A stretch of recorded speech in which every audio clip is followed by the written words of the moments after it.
I am so happy with how this looks for the Rangers. We have a pitcher, Jack Leiter, and he is a dude. And while I do think his hitting is worse than Derek Jeter, it's not that far off. You're not mentioning 2006. You can mention the other people, not 2006. Oh, just because I bought the best soap doesn't mean your room's going to be clean. It just leaves it to where I don't believe that the Canadians had a shot. I really don't like the Clippers just kind of sending it in when they're like... Hi, this is Kelly Forbes with the Dallas Stars, and you're listening to Outsiders Opinions with Kevin and Austin. What's up, y'all? Welcome to our NFL Opinions of the Week. You know, it's the off season. We're rolling out these top 10s. Now we're doing defensive linemen. And we'll clarify, defensive lineman includes pass rushers. So like Micah Parsons. Yeah, so technically some players should be outside linebackers, but they really do stay on the defensive line for the majority of their time. So we consider them D-line. So this is probably one of the hardest lists we've had to make because it is so tough to decide. But we'll start with your honorable mentions, Kevin. Yes, and of course that is the man Austin, who joins us once again as always. So now my number 10 is Khalil Mack. You were praising him a lot this past season. He is getting up in age, but we'll see what happens. I do think given what he did last season, he deserves to be in the top 10. I also would like to say some honorable mentions. Justin Meadow-Buke, Quentin Williams, and Dexter Lawrence. They were tough cuts for me. This was like, I can't find him on this list because I also got to include pass rushers, and it was tough to give the middle guys some love in the middle of the line. So those were some 3 tough cuts, and I don't blame anyone if they're in your top 10 because I want to put them in my top 10. It's just there wasn't room. Yeah, this is a very tough list. There's a lot of guys I wanted to mention that I could not mention them. And some of the guys that are up there that I wanted to mention, maybe some of these guys aren't in my top 5 or top 10 or top 15 for that matter. But like I wanted to mention Bryce Huff. He's now a Eagle. He had 10 sacks for the Jets last year. Not a great team, but he got a lot of great touches. Another guy, Kayvon Thibodeau. He was amazing last year. He had 11 sacks. I wanted to mention him, or 11 and a half sacks. Danico Autry, 11 and a half sacks. Jonathan Grenard for Houston as well, 12 and a half sacks. Just some really, really great players that I want to mention, even though they may be not the best players in the world at their position. They're still very, very good, and I'm excited to see how they play this upcoming season. But I'll go into, you mentioned your 10, correct? Yes, it is Khalil Mack. Okay. My 10 is Bradley Chubb. Chubb's missed some games with injuries, and he played well last year for Miami. Had 11 sacks, but I think he'll be good this year. But this is just such a tough list to make. I do think he's top 10 material, and I'm confident he will play well. Again, 11 sacks this year. He led the league in forced fumbles with 6. And I think he'll have very good opportunities this year with Miami. That's a very good point. I also, because of this list, I kind of forgot about someone. So another honorable mention was Jalen Carter. I just cut him. I figured if I didn't have this other guy on the list, it'd be very bad. Because I remember singing his praises. So I'll mention him. I was like, oh yeah, he's on this. He's a defensive lineman as well. So Jalen Carter is also an honorable mention. Okay, I'll put him as my honorable mention as well. I don't know necessarily how he'll play this year, but he had 6 sacks, and for a D tackle, that's extremely good. So I do think he deserves a nod in that aspect. Yeah. So now your 10 is Bradley Chubb. He is not on my list, but he is such a great defensive player. I'll let you go into your 9. My 9 is Christian Wilkins. He obviously got traded from the Dolphins to the Raiders, but I still think he'll be good this year. And he ended up having, I believe it was 9 sacks. Let me find him real quick. And I think he may have been signed. Maybe not. Was that an off-season? He's now on the Raiders. but I'm not sure if it was trade or. Oh yeah, they decided not to franchise tag him, and he had 9 sacks, but he's more of a D tackle than he is like an outside rusher like Max Crosby. So those guys will complement himself more. And 9 sacks for a interior lineman is extremely good.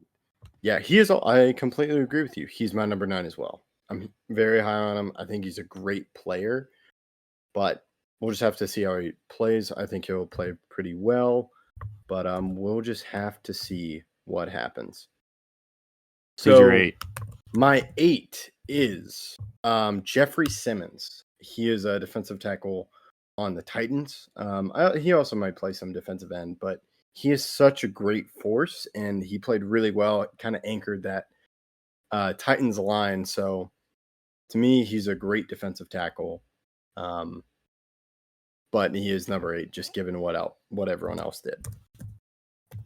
Yeah, you make a good point. My number 8. This list is so tough, and there's guys I want to mention, but I just don't know how the situation is going to work.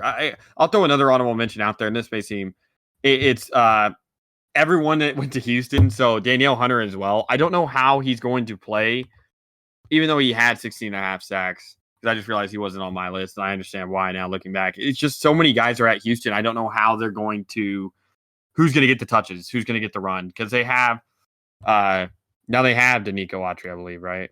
Yeah, they had Danico Autry, who was another one of my guys. They have Jonathan Grenard. They have Grenard went to the Vikings, but they have Danielle Hunter. They have Will Anderson Jr. They have so many guys now at Houston. Now, I don't know.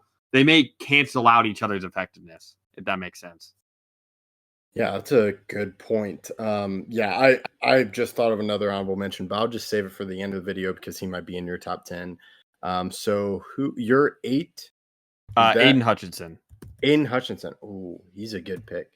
I think Hutchinson will have a big year this year. He had 11.5 sacks, 7 pass deflections, which was very high. He was a great player, and I think he'll be very impactful for a Detroit team that I expect to be very, very good. Yeah, that's a good point as well. And yeah, we'll go into, that was your 8. I'll go into my 7. Correct? Yes. My 7 is Vita Vea.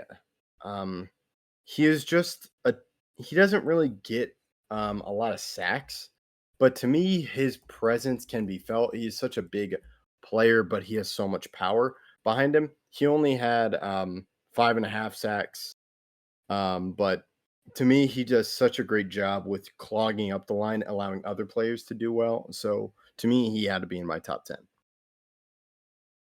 Yeah. He didn't make my list, but I do think he is a top 10 talent. Whenever he is healthy, he's had some injury issues, but Vita Vea, I heard he lost some weight. We'll see how that affects his play or not. We'll see. My next player, my number 7 is Josh Allen from the Jaguars. He was very, very good last year. He was second in sacks, tied with Trey Hendrickson. Great year from him. I think that he'll continue to improve. He's only 26, which is younger than everyone who's in the top 5 for sacks last year. So I think he has a lot of room to improve, and I'm excited for how he'll play with the team that definitely needs him to play well again. Yeah, Josh Allen is a great pick. He sadly didn't make my list, but it's another tough cut. So that's your 7. I'll let you go into your 6. My 6 is Max Crosby. So I have 2 Raiders players in my top 10. Crosby had 14.5 sacks last year. Just a very, very talented player. And I'm excited to see how the Raiders D-line looks with 2 premier pass rushers, how they'll be able to attack certain offenses. And if you don't have great tackles or great linemen, you will struggle against them. I think they will help each other. While I think that with the Texans, you have so many guys that they may cancel out each other's production. Here, I feel like they'll play the majority of the game and really be game wreckers. Max Crosby is also my 6 as well. He is such an amazing player. Great defensive line. And yeah, I can't wait to see what that defensive line does for the Raiders with Wilkins and Max Crosby, as they're both in our top 10. But now I'll go into my 5. It's Micah Parsons. He is a great defensive player, He was tied 7th with Myles Garrett. He had Max Crosby had 14 and a half sacks, just a little bit more than him. But to me, Parsons is a great game wrecker defensively, but I value the other guys more. To me, they can get those more timely sacks, where Parsons to me kind of struggles in the playoffs. But yeah, so I think he's a top 5 defensive lineman. It's just putting him strictly on the defensive line kind of. I remember last year was our leader in defensive players, but given that defensive player, he's one of the best. But defensive lineman, there are other guys. Yeah, I have Micah higher than you. My number 5 is Chris Jones. He's getting up there in age. He had a very good year this past year, but he will be 30. I'm interested to see how this defense looks. I think it'll be, again, one of the best in the league. He's still one of the best, if not the best, D tackles now because of the retirement of Aaron Donald, who probably would have been my number 1 and number 2 if he was still playing. But Chris Jones, very good. Kansas City will, again, have a good defense because of him. He'll be anchoring it. Yeah, to me, Chris Jones is my 4. I'm making more changes as I think about this now, just given how tough this list was. But Chris Jones, to me, is such a great player. And to me, he provides that impact. You could see the way he impacts that Chiefs defense. And in week 1, when they didn't have him, that hurt them as well. Defensively, great player. But given the age, he kind of falls down compared to the other guys that produced as well. So who is your 4? My number 4 is TJ Watt. This may seem a little bit low for some people, but he's another guy that will be 30 this upcoming season. But he's still amazing. He led the entirety of the NFL in sacks with 19.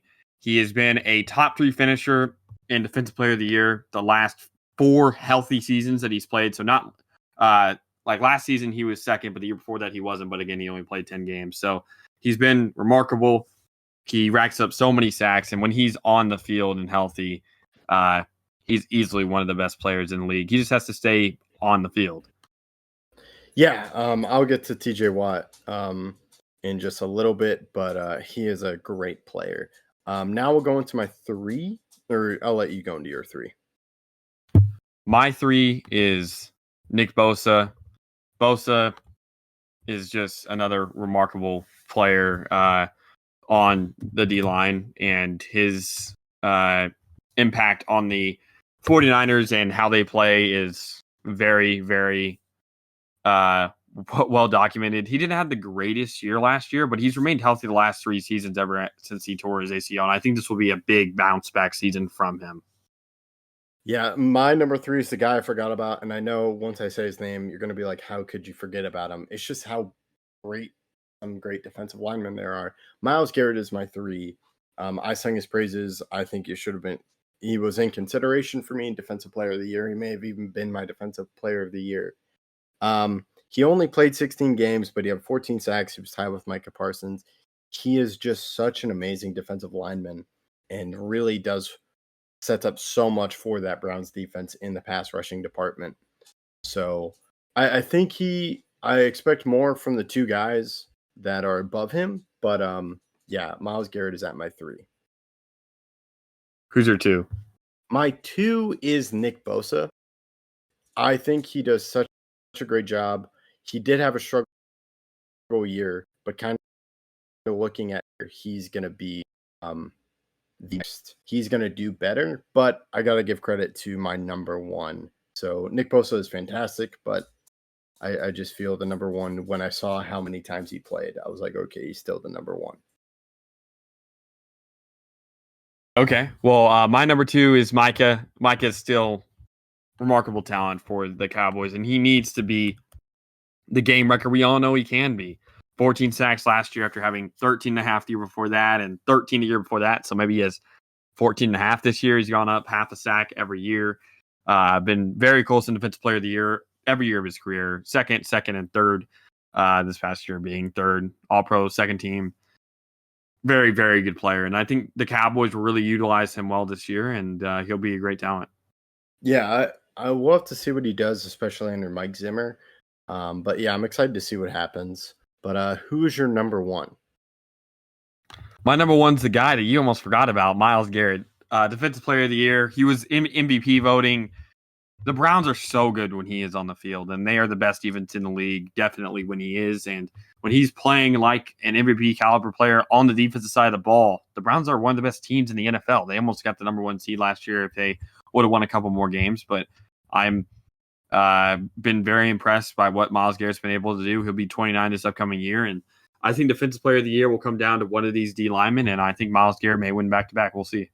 Yeah, okay, I forgot he was defensive. Yeah, I know. I can't believe I forgot about him too because he is such a game wrecker. It looks like we flip-flop our 1 and 3 because I believe you had TJ Watt at 3, or was he at 4? I had TJ Watt at 4. Okay, yeah. TJ Watt is my number 1. I had him a little bit lower, and then I saw he started all 17 and led the league in sacks. To me, it's been injuries, and you hinted at him before. When he's healthy, he's one of the best. But once I saw he was at 17 games and started all of them, led the league in sacks, to me, he is that top defensive lineman, and I'm going to still give him credit. However, I don't blame having Myles Garrett at 1. This is so, to me, the top 3 is very interchangeable. You could even go top 5, including Micah in there too. It is so, having these guys, or even, I would say top 5, you have a game wrecker. It's just how big of a game wrecker they are. And to me, TJ Watt is personally number 1, but I can also understand having Myles Garrett at 1. Yeah, I think that this list was tough to make, but I'm happy with how it turned out. Yeah, let us know what you think. I'm another honorable mention for me, or I'll give a couple more, is Hassan Reddick, who's incredible as an outside linebacker, pass rushing, and also Trey Hendrickson, who is asked out, and we did a video on him. He is a great presence as well. There's just so many players that were left on the list just given how top heavy this is. And there are some great players, but these top 10 are truly incredible. I'll toss this over to you, to Austin, to close it out. Yeah, thank you guys for listening. Please let us know what your top 10 looks like and who we missed. Please catch you in the next video.